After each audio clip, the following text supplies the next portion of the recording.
Oke, Mas Angga, kalau ini soal ke proses hukumnya gitu ya, misalkan sudah dilakukan, misalkan saya sudah kasih DP ke, saya mau ngontrak rumah atau kantor, saya sudah kasih DP, tapi ternyata kemudian apa itu, yang pemilik kontrakan itu tidak menepati janji.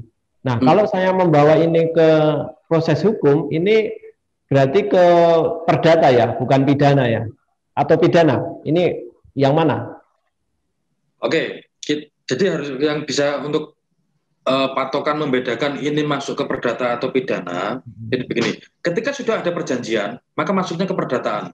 Tetapi ketika belum ada perjanjian, perjanjian dalam artian tertulis, perjanjian itu belum, maka ini bisa masuk ke ranah pidana. Nah, yang jadi pertanyaan, apakah DP tadi itu sudah menjadi kesepakatan bersama? Ketika sudah menjadi kesepakatan bersama, misal, Mas Dar, saya mau menyewa rukonya panjenengan, rukonya panjenengan.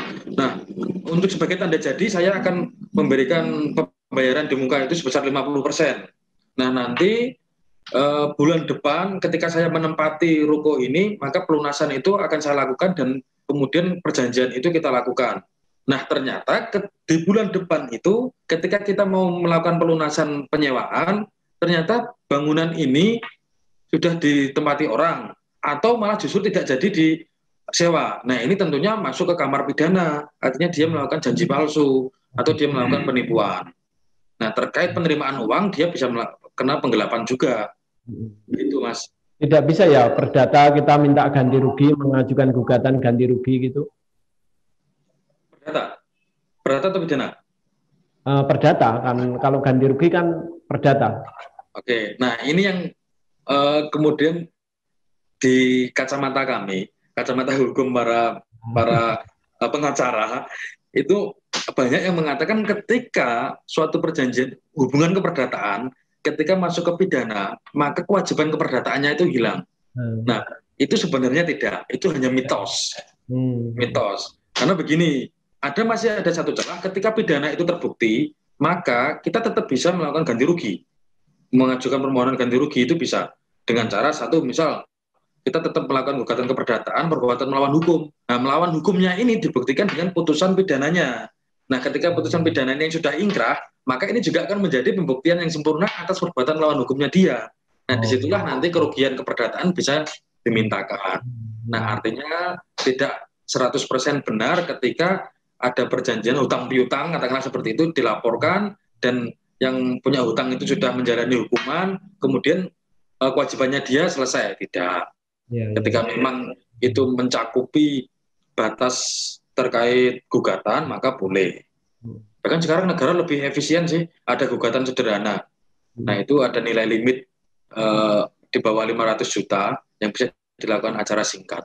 Gitu, Mas. Oh, begitu ya.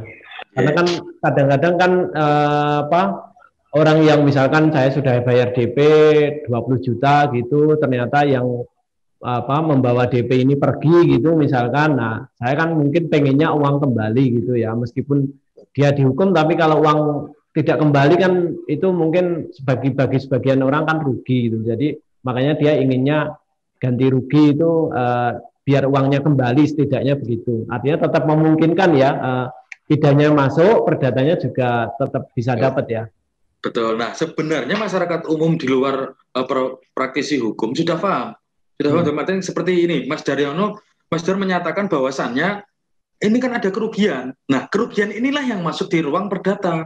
Nah, ini yang menjadi salah satu syarat perbuatan melawan hukum. Salah satunya adalah perbuatan yang dilakukan oleh pihak itu merugikan pihak lainnya. Nah, itulah yang bisa dijadikan dasar untuk mengajukan gugatan perlawanan perbuatan melawan hukum. Nah, itu nanti bisa diajukan kerugiannya itu.